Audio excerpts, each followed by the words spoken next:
Muito bom dia, meus estudantes e também minhas universitárias ou estudantes do ensino médio ou fundamental.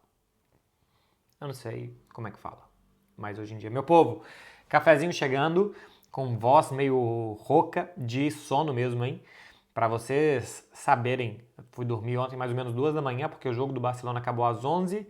Até que eu acabei de gravar, cheguei em casa meia-noite e meia para assistir os minutos finais ali do Campeonato Brasileiro, acabar de mandar o vídeo, mandar conteúdo para a TNT, enfim, arrumar um pouco a mochila e dormir às 2 da manhã para acordar às 4h30 para vir para Paris no primeiro voo do dia. Cá estou, dormi 2 horas e meia. Então, tá saindo o café que já foi inclusive pré-treino, porque teve também uma barrinha. Ah, mas é que a proteína tem que ser depois. Eu sei, mas antes também pode ser. E depois vai ter também. Se você for nutricionista e quiser, como um profissional, deixar aqui o seu comentário, eu agradeço. Se não, eu também agradeço, mas eu não vou levar a sério.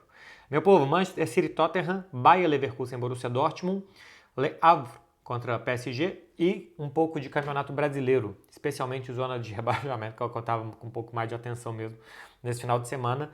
Passando aqui, lembrando que já teve vídeo do Barcelona, para quem não assistiu, tem vídeo do Barcelona e Atlético de Madrid. E foi só o que eu vi esse final de semana. Sábado eu fiquei muito doido.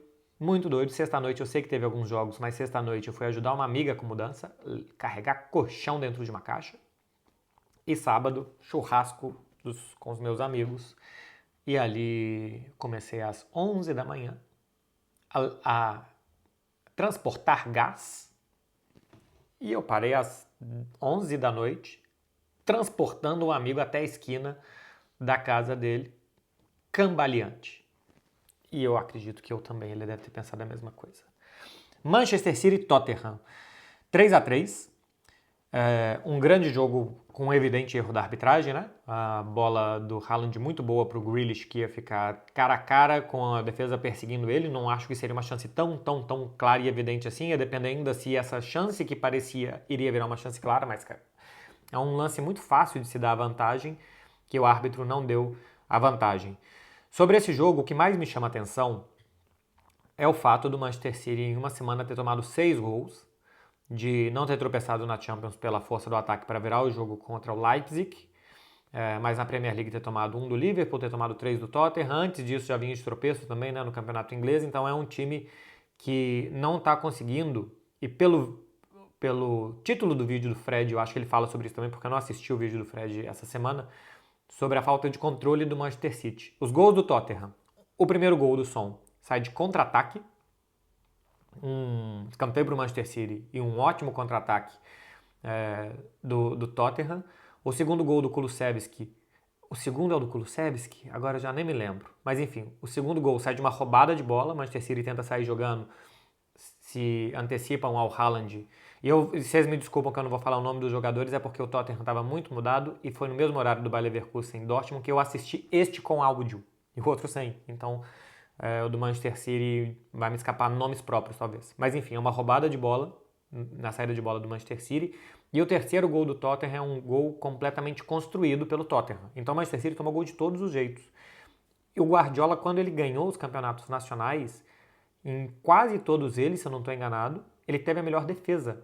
É um time que ataca muito, mas que controla muito também. Teve muitos jogos que o Manchester City foi taxado de time chato, porque ele fazia um gol e controlava, e tocava, e o adversário não tinha a bola. E cara, sem a bola, você não pode atacar, porque você tem que colocar ela dentro da casinha adversária.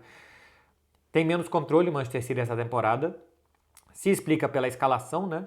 Quando você coloca o Rodrigo, Bernardo e Phil Foden no meio, ou Bernardo e Julian Álvares no meio, com o Phil Foden e Julian Álvares porque se revezam na frente, Haaland e Doku, você está privilegiando um time que vai atacar muito bem, que vai atacar muito rápido, mais do que bem, vai atacar rápido. O Manchester City é capaz de atacar bem em transições, é capaz de ter 1 contra 1.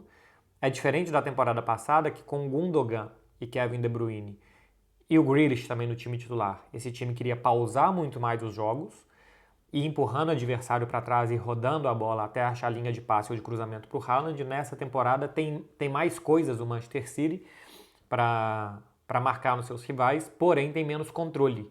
Praticamente só Rodrigo e Bernardo dão um pouco mais de controle para esse time no meio campo, o resto são atacantes.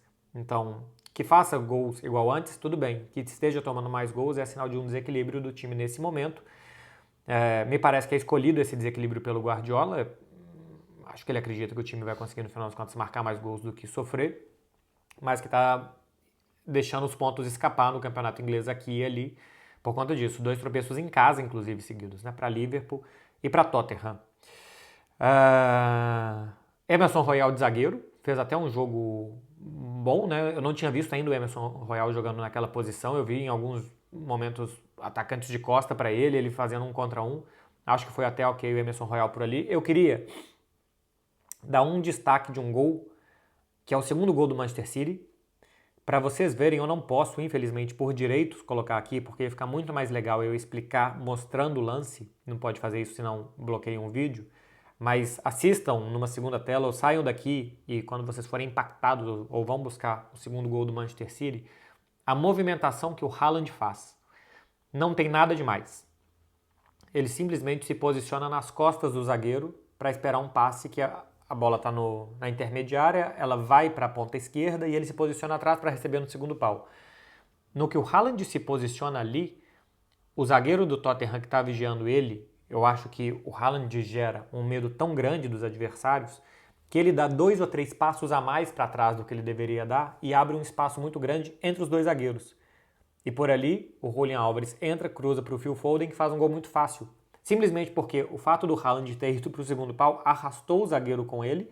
E não acho que seja uma movimentação do Haaland que ele tirou da cartola, que ele percebeu que se ele fosse ele ia arrastar o zagueiro e tal. É um movimento natural do centroavante se esconder atrás do zagueiro, ou para antecipar, ou para esperar a bola atrás dele. O que o Haaland fez, qualquer centroavante que sabe se movimentar, faria. Só que o pavor que ele gerou esse espaço na defesa do Tottenham, que saiu o segundo gol do Manchester City.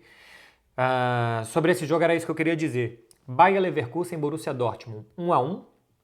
O Dortmund saiu na frente com o gol do Hiverson, que eu não sei como se pronuncia, porque na Espanha eles falam tudo, já escreve, acho que eles falam Rieverson, alguma coisa assim. O lateral norueguês que veio do Union Berlin na temporada passada ainda para o Borussia Dortmund, ataca bem, é um jogador de muita força ofensiva, assim, de atacar a galopadas fortes, é um jogador de muita força física.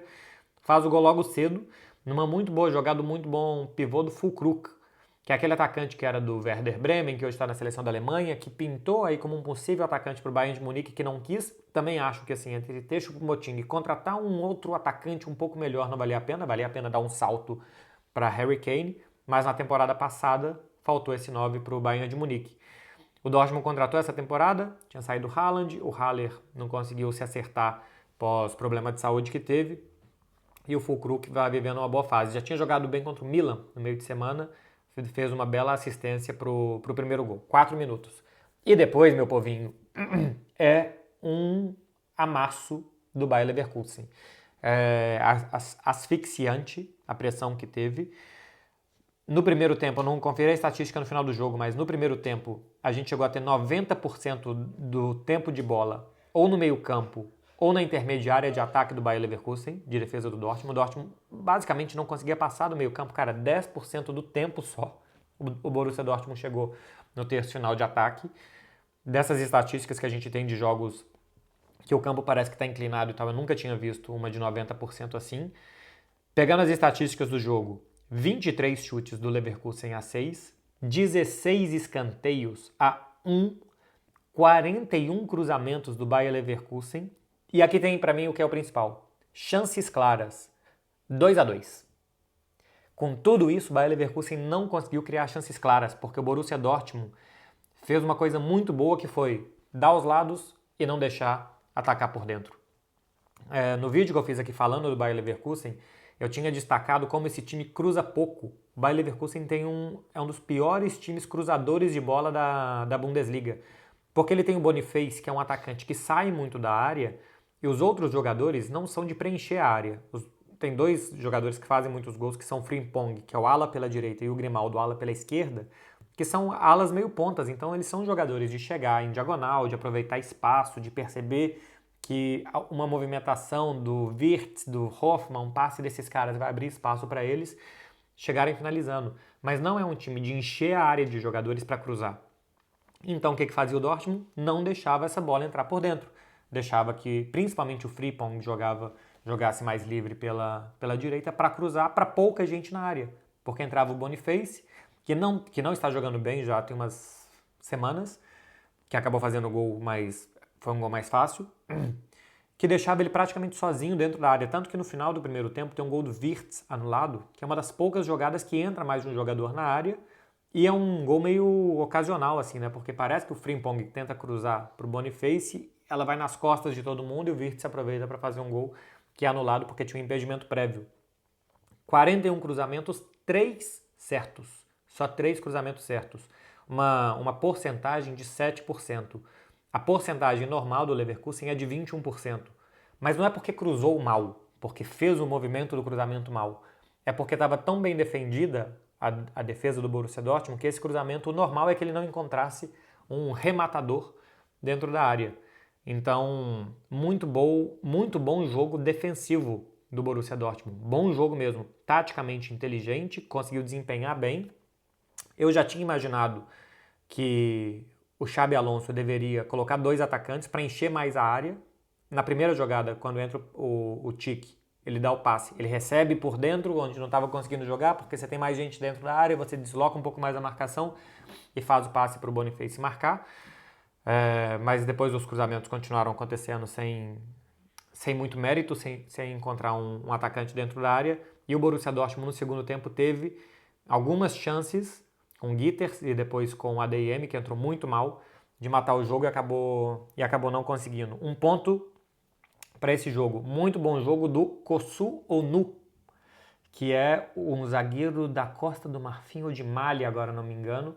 O zagueiro pela direita do Leverkusen. Especialmente jogo com a bola. Se está usando cada vez mais na Europa 3 zagueiros e com 1 ou 2 ou até 3 deles que não são zagueiros puros ou que são zagueiros com muita saída. Que é para você se defender quando você não tem a bola na fase defensiva bem, com especialistas, mas no ataque você tem mais gente para jogar. Já falei que o Girona faz isso, o Bayer Leverkusen tem 3 zagueiros, mas são zagueiros rápidos e o Kosuno é quem melhor faz isso. E quando falar do Atlético de Madrid, falarei essa semana, mas eu já dei pinceladas aqui para vocês, lá ele, sobre o Atlético de Madrid, que joga às vezes com Azpilicueta, com Hermoso e com Witzel, que são 3 jogadores que naturalmente não são zagueiros, mas que formam os zagueiros do Atlético de Madrid para ter boa saída de bola e boa participação deles também com a bola no pé. O Kosuno é um desses caras. Se você por aí está precisando de um zagueiro para ajudar o seu time na construção de jogo, ligue para Kosuno. Duvido muito que ele te atenda, a não ser que você seja o diretor esportivo de uma equipe de futebol profissional com dinheiro suficiente para tirar um jogador do líder da Bundesliga. Bayer Leverkusen é líder porque o Bayern de Munique não jogou contra o Union Berlim. Se o Bayern de Munique ganhar, empata em pontuação com o Leverkusen e leva melhor nos critérios de empate. Tem o melhor ataque e a melhor defesa do campeonato, o Bayern de Munique. Le Havre, Paris Saint-Germain, 2-0 PSG, que jogou, se contar os acréscimos, 90 minutos com o jogador a menos, porque com 5 minutos o Donnarumma foi expulso. Uma jogada que para mim tem muitas coisas. Primeiro, o Paris Saint-Germain não pode deixar que de um tiro de meta, de um chutão do goleiro, te gere uma expulsão com 5 minutos. Não pode ser tão fácil atacar o Paris Saint-Germain. Subiu todo para marcar. 10. Era 10 minutos? Achei que tinha sido antes. Não, com 10. Então com 10 minutos de jogo que tenha saído a expulsão. Você sobe todo para marcar, você sabe que existe uma chance muito grande dessa bola ser quebrada para frente. Então você tem que estar preparado para correr para trás. E o Paris Saint-Germain não estava, correu mal para trás. A bola quica e o Mukiele, que jogou na defesa junto do Danilo, bastante desfalcado também, fazendo rotações do Paris Saint-Germain, o Mukiele não podia ter deixado aquela bola quicar. Eu aprendi uma coisa quando eu joguei na base do América Mineiro, quando eu tinha 10 anos de idade. Eu joguei 3 meses. Quando a bola vem, você é zagueiro, essa bola vem um chutão, essa bola não quica nunca. Você coloca a canela, você coloca a cabeça, você coloca a mão. A bola não quica, porque depois que ela quicar, pode acontecer qualquer coisa. Ela pode ganhar velocidade, o cara sai cara a cara com o seu goleiro, você pode ser enganado pelo kick dela e ter que fazer uma falta e ser expulso, simplesmente porque você não quis colocar uma bola para a lateral, você não quis colocar a cabeça na bola e jogar ela para frente de novo para virar um rebote e tal. E foi o que o Mukiele fez. Uma bola completamente boba, ele deixa quicar, ele tá a 15 metros do Donnarumma, E aí o Donnarumma sai inseguro, eu acho que era uma decisão difícil mesmo do Donnarumma, mas ele toma a pior possível, que é sair para fazer a falta, espera dominar para ver o que acontece. Sai, atropela o jogador do Le Havre e é expulso. Entra o Arnau Tenas, da base do Barcelona, que vai muito bem no jogo. E aí o Paris Saint-Germain passa a jogar um outro jogo que ele está muito pouco acostumado, especialmente na França, né? De ficar tudo atrás, de se defender e contra-ataques. E aí apareceu o que está aparecendo cada vez mais, tá? Dembélé e Mbappé. Dembélé e Mbappé. Muitas vezes, e muitas vezes. Nos primeiros jogos, parecia que eles... Não vou dizer que não se falavam, porque acho que tem uma boa relação pessoal. Mas que agora, dentro de campo, se vê muito mais feeling entre os dois. E como o Dembélé consegue achar muito mais o Mbappé dentro de campo do que nas primeiras partidas da temporada. Isso teve um cara a cara do Mbappé num passe do Dembélé filtrado por dentro. O gol do Mbappé é uma jogada do Dembélé, que ele faz o passe lateral para o Mbappé finalizar.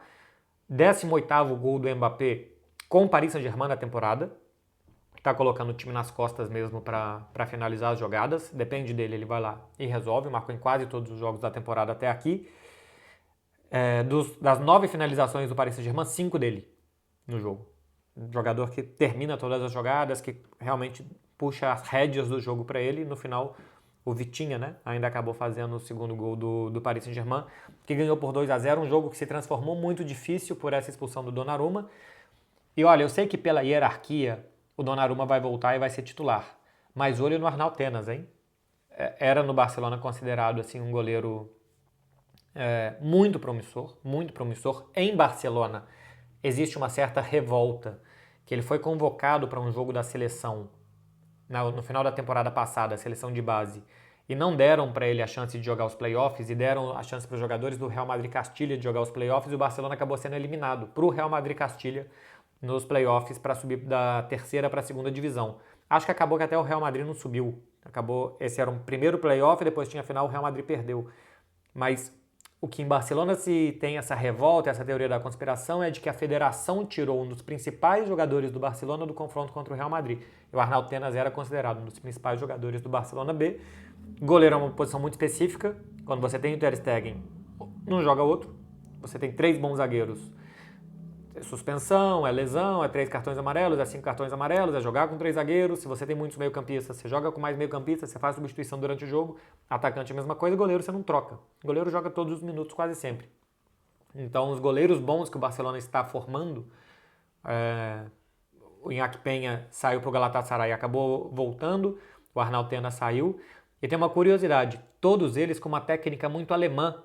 Fazer aquelas defesas de X como o goleiro do handball, de deixar corpo, de soltar o braço e de não fazer tantos movimentos com o corpo, mas tentar fazer um movimento específico de reflexo. Uma escola Ter Stegen já, de goleiros formados pelo Barcelona.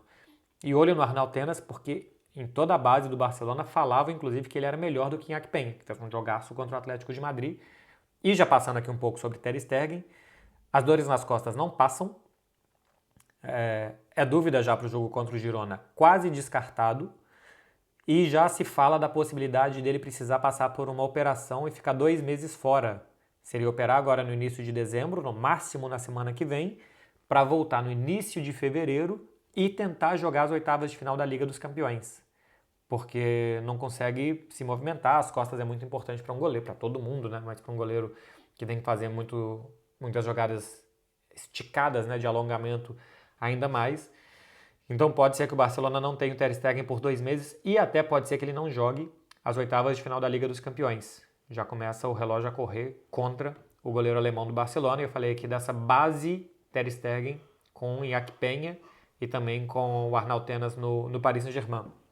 Para finalizar, meu povo, futebol brasileiro. Falando sobre o alívio do Cruzeiro. Eu não vou me estender muito, porque sexta-feira tem o último Cruzeiro visto de fora da temporada. E eu quero falar isso no aplicativo do Cruzeiro, até por um respeito ao meu empregador, né? Entre nós. Mas simplesmente para falar do tweet que eu coloquei a mesma coisa nos stories. 2019 tinha que acabar para o Cruzeiro. Aquele jogo com o CSA, do fala Zezé, adianta aí um pouco do bicho, não sei o que e tal. Aquilo ali tinha que acabar. E mesmo com o Cruzeiro subindo da segunda para a primeira divisão, as cicatrizes ainda estavam muito abertas, assim, a ferida ainda estava muito aberta. E a partir do momento que o Cruzeiro fica Eu acho que o sentimento é de que esse capítulo, essa página pode ser virada. Eu acho que ela precisa ser virada. O próximo ano, eu imagino que ainda vai ser muito difícil, por investimento, porque o buraco que esse clube caiu foi muito grande, porque ainda é terra molhada, ainda está tudo muito movediço dentro do Cruzeiro. Mas é importantíssimo que um clube grande feche capítulos. E o capítulo segunda divisão precisa ser fechado no Cruzeiro. Então, ficando na primeira divisão, sendo o segundo ano, no ano que vem, ano de primeira divisão, a tendência é que você entre no campeonato, que você olhe a primeira rodada não sendo ponto para não cair. É ponto para conseguir alguma outra coisa e jogar melhor, né? E divertir um pouco mais o torcedor e tal. Então, ainda falta muito para voltar a ser Cruzeiro, mas o primeiro passo era parar de cair. E agora em 2023 parou. Finalmente parou de cair, finalmente deu uma estabilizada. Isso era muito importante. Essa estabilidade e esse tanto que falta para construir, é muito melhor você construir tudo isso e colocando os tijolinhos para reformar um clube de futebol, porque esse clube foi devastado pelas diretorias anteriores. É muito melhor você colocar esses tijolinhos estando na primeira divisão do que caindo de novo para a segunda. Então isso é excelente para o Cruzeiro. E o outro destaque que eu vi desse domingo, não assisti os jogos, mas foi simplesmente o Bahia perder do América 3-2 com um jogador a mais boa parte do segundo tempo contra os reservas. Que susto, Clara. De novo. Para os reservas do América. E eu acho que tem um problema muito grande quando você joga contra esses times rebaixados e começa a ter notícia de mala e tal, que é os caras têm orgulho. Os jogadores têm orgulho, os jogadores querem mostrar serviço. O América acho que entrou muito motivado nesse jogo e o Bahia perdeu muitos gols. Normalmente eu acho que quem cai é porque se debate. Normalmente quem afoga não é por não saber nadar, é por se desesperar. E você vê os últimos 2 jogos do Bahia, o que fez contra o América e tomar o gol no finalzinho contra o São Paulo, é coisa de time desesperado vendo a água subir e que tenta reagir de qualquer forma. Então vamos ver a última rodada, ficou muito ruim pro Bahia, porque o Atlético vai entrar ou para ver o que acontece, embora o título vai ser do Palmeiras, mas para garantir vaga direta na Libertadores e garantir o segundo lugar. E é um time muito bom nesse momento, o Atlético Mineiro, para jogar contra o Bahia, que precisa ganhar e ainda torcer contra Santos ou Vasco. Acho que um desses dois deve tropeçar. O maior problema do Bahia aqui é ganhar o próprio jogo. É isso daqui, meu povo, de cafezinho para vocês. Hoje, pretendo, ou amanhã ou na quarta-feira, soltar o vídeo do Atlético de Madrid. Tá certo? Então vocês façam o favor de se inscrever aqui para não perder. Boa semana para vocês, com juizinho e até a próxima. Valeu!